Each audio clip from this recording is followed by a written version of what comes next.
Good morning, afternoon, and evening. Ni hao, and welcome back. This is Ricky Politics, and today we will talk about China's international relations. China, since Xi Jinping was made General Secretary of the Chinese Communist Party for life, has acted in a far more aggressive way than before. To understand this change, I will speak of how China behaved in the past, in terms of its approach to international relations, and how this has changed since 2013 under Xi Jinping. I will then propose why China is behaving this way and why it should or shouldn't. China had, up until recently, acted in such a way that most nations did not see China as a major threat. There were only three major issues the international community focused on. The primary threat that China posed to the international community was the fact many industries fled to China and the intellectual property theft that followed.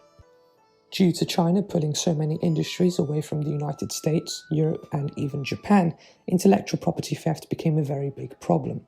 This threat, however, was balanced out by governments and corporations in the West, the logic being that the goods were far cheaper if produced in China, and even though the technology was clearly being copied and outright stolen, corporations would have greater profits due to cheaper labor in the end.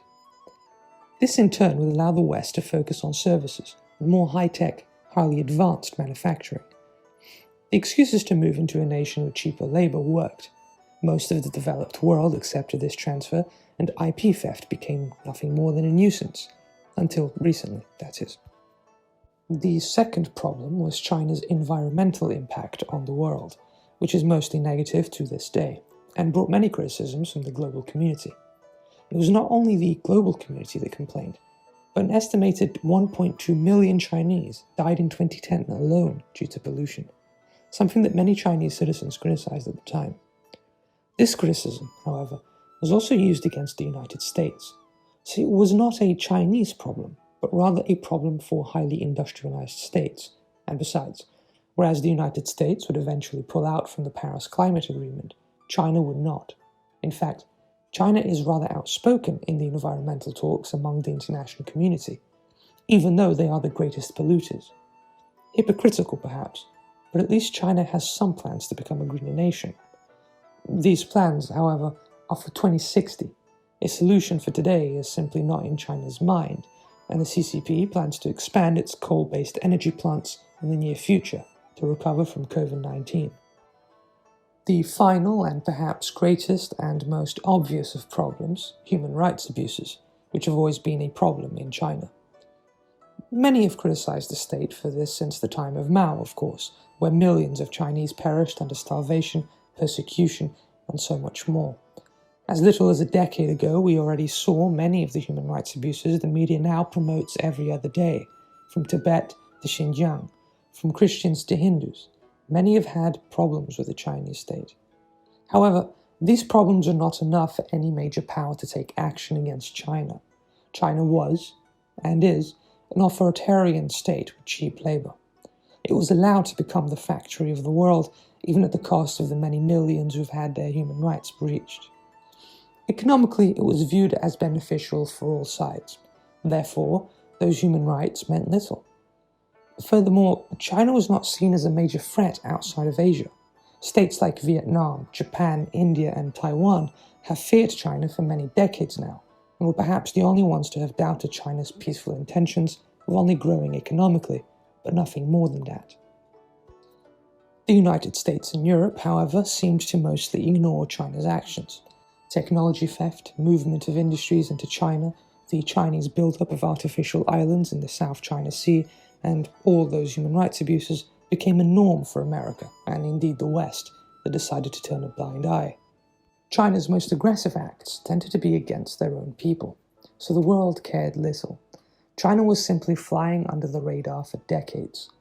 This was all planned, a strategy implemented by China under Deng Xiaoping, who famously said, "Hide your capabilities and bide your time."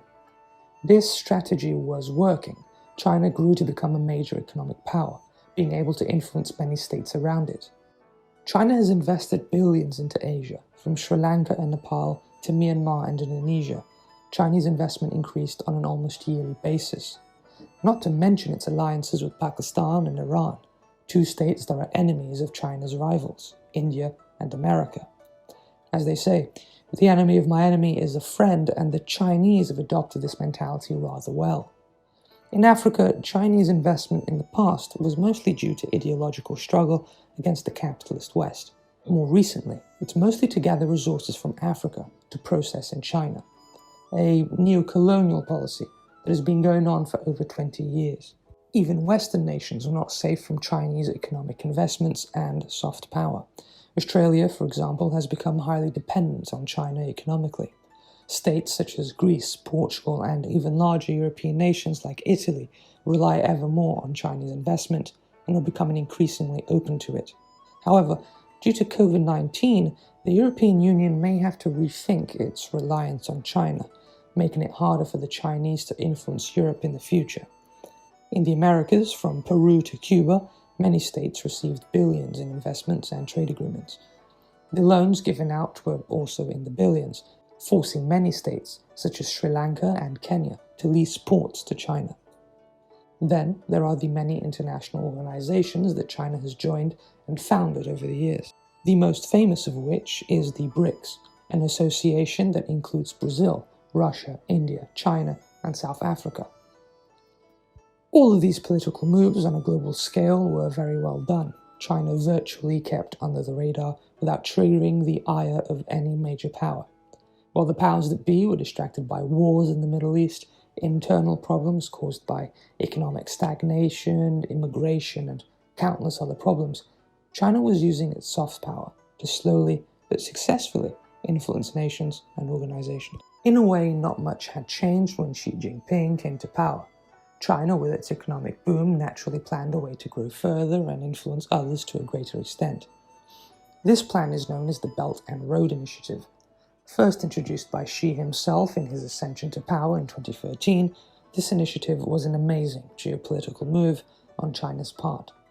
By combining both the concept of the age-old Silk Road that once upon a time ran from China to Europe, and copying the European strategy of control over ports and therefore maritime trade, China could dominate countless economies within Eurasia and beyond. Controlling the South China Sea through to the Malacca Strait alone enables China to influence roughly 30% of the world's maritime trade. In fact, China even recognized the threat that a closed-off Malacca Strait could pose, and so began investing in Myanmar, enabling trade to bypass Malaysia. This Belt and Road Initiative and the many plans made to ensure that it would function without a hitch were working rather well, up until recently, in fact. Another greatly influential organization implemented during Xi Jinping's time is the Asian Infrastructure Investment Bank, created in 2016 and is headquartered in Beijing. It has been a tool used by the CCP to further its influence across Asia economically, including China's rival, India. The bank is able to loan up to $4 billion to businesses across Asia, further indebting nations and corporations, which of course only strengthens the Chinese state. Recent events, primarily COVID-19, but also China's aggressive moves in the India-China border and China expanding its powers in Hong Kong, has brought a great deal of unwanted attention from the international community. Donald Trump, an American president that has been warning the United States and the West of Chinese expansion, finally has a reason to put more pressure on China. Even though the pivot to the East had begun under the Obama administration, it is the Trump administration that seems to be willing to take a more aggressive position against China. The United States seems to be gathering a coalition of sorts. Japan, South Korea, Australia, New Zealand, and the United Kingdom are all preparing to retaliate against the ever-growing dragon. Due to Chinese expansionism in the South China Sea and the India-China border, these nations are likely to be joined by India, the Philippines, Vietnam, and perhaps even Indonesia. This coalition of nations against China is extremely dangerous. China cannot afford to be isolated. It depends far too much on international trade to do so. China even managed to anger Russia recently with comments on Vladivostok being part of China, taken by Russia in the past. This may be indeed true, but one must understand that such a comment on the international stage may anger Russia. To make matters worse, it was not too long ago that Russia accused China of stealing military technology. Disrespecting the IP of an ally is never a good idea, and these problems have led to a slight split between the two states. China's recent treatment of its Uyghur minority may also offend the many Islamic states, although this has not offended its greatest allies in Asia, Pakistan and Iran. China during the COVID-19 crisis also managed to offend a great many sub-Saharan African countries due to its actions against people of African origin in China. Of course, African states are not that powerful on the international stage, but they are vital for China in terms of trade. China's recent actions have put it in a position that is far from what it was perhaps aiming for only a couple of years ago. China had relied on going under the radar, as previously explained, but now China is center stage. Somehow, China's problems do not end there. It seems that due to this unwanted pressure, China is beginning to retreat inwards, with Xi Jinping recently calling to focus more on its internal markets and economy rather than its exports. If China does follow this path, it could undo everything it has achieved up until this point. Now for a bit of theory. From a defensive realist's point of view, the Chinese have fallen into the trap of acting too aggressively, too quickly, bringing too much attention to Chinese policies, and therefore a backlash from other states. This backlash is primarily due to the other states' fear of an expansionist China. The defensive realist would argue a state that acts aggressively will be seen as a threat and a coalition will form against it. This is exactly what we are observing today. What China should have done instead is aim to balance power between itself and other great nations like the United States and India. China seems to have been following this strategy for decades and adhering to a defensive realist's view of international relations, at least since Deng Xiaoping, not antagonizing any other state in any major way, as previously explained. Since the death of Mao, China had aimed to slowly rise, to slowly build its power without being overly aggressive and calling too much attention to itself. Of course, back in the Cold War era in Mao's China, the state was indeed aggressive in its border clashes, going as far as aiding North Korea against the United Nations forces, saving the North from collapsing. China even attempted to invade Vietnam, a fellow communist state. One could go further back by mentioning the conquest of Tibet in 1951 and the border clashes with India and even the USSR, as well as the supplying of Maoist terrorist groups in India and even across Africa. These are all examples of offensive realism, the realist position that argues states will always act in their self-interest if the odds are in their favor. However, even Mao was smart enough to understand that China should never threaten the United States, nor the Soviet Union, the powers that dictated if a nation was worthy of an intervention or not. Xi Jinping's China seems to have opted for an offensive realist approach once again when it comes to its IR strategy. China has recently sought to dominate those it can, expand its influence where it can. Whether China's actions be legal or illegal seems to matter little. The reason for this is because China must continue its expansion in order to continue having the power it has. As structural realists suggest, the anarchic state of international relations creates an incentive for all states to want to maximize power. China, therefore, must somehow dominate. This domination begins with the South China Sea, which will allow China to truly dominate its surroundings, which in turn will allow China to finally be the hegemonic force in East Asia once again. The end goal of power maximization is, after all, to become a hegemonic force, at least in one's home region. China knows this, the Americans know this, in fact, any state, whether pro-China or anti-China, understands that China's fate is very much tied to its control of the seas. Dominion over the sea has been essential for any power that wishes to be a hegemonic force on the world stage in the modern era. From the Portuguese in the 16th century to the United States today, all major powers have had to be superior on the naval front first and foremost.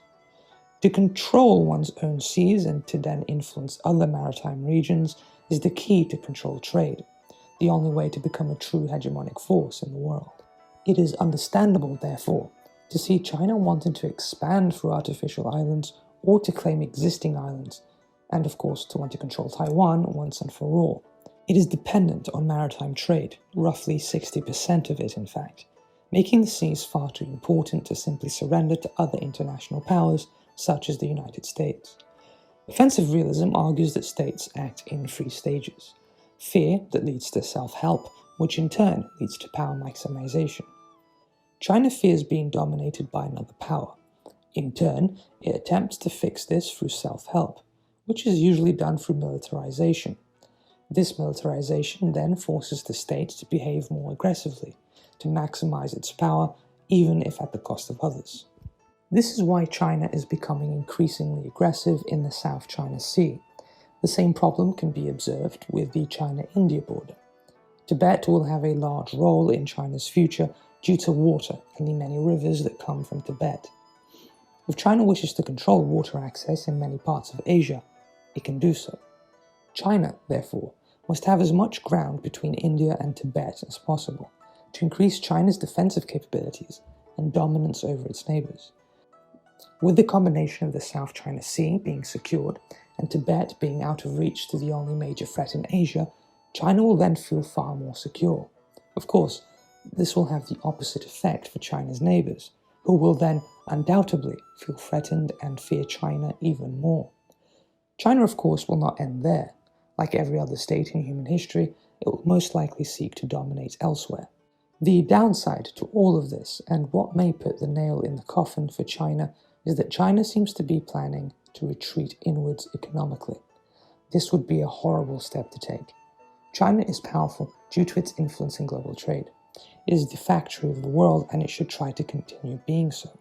To afford a great navy, army, and to continue developing its soft power through economic means. All in all, one can observe that China is following a rather strict, realist approach to international relations. Yet, the CCP seems to have forgotten that other states are also self-interested and will do what is necessary to block China from becoming a true hegemonic force. The Americans and their allies, as well as India, have the most to lose. The attention that China has been receiving will perhaps be too much for it to handle. This may end up being an example of a state biting off more than it can chew. Then again, China may actually succeed and be the next hegemonic force on the planet, or at the very least, split the world in two, creating a bipolar system similar to the Cold War between the United States and the Soviet Union. Okay guys, thank you for watching. Please do comment down below what you think China will be doing in the near future, and what do you think the CCP strategy is following this COVID crisis.